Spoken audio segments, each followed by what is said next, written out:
യഹൂദിയായിലെ ഒരു ഗ്രാമത്തിൽ ഒരു ധനുമാസത്തിൻ കുളിരും രാവിൽ രാപ്പാർത്തിരുന്നു രാജപാലകർ. ദേവനാദം കേട്ടു ആമോദരായി വർണ്ണരാജികൾ വിടരും വാനിൽ. വെള്ളിമേഘങ്ങൾ ഒഴുകും രാവിൽ. താരക രാജകുമാരിയോടൊത്തന്നു തിങ്കൾ കലപാടി ഗ്ലോറിയ.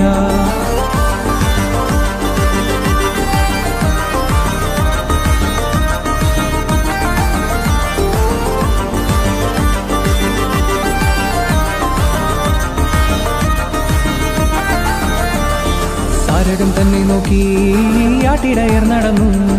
തേജസ് മുന്നിൽ കണ്ടു, അവർ ബത്ലഹേം തന്നിൽ വന്നു. തേജസ് മുന്നിൽ കണ്ടു, അവർ ബത്ലഹേം തന്നിൽ വന്നു. രാജാതിരാജ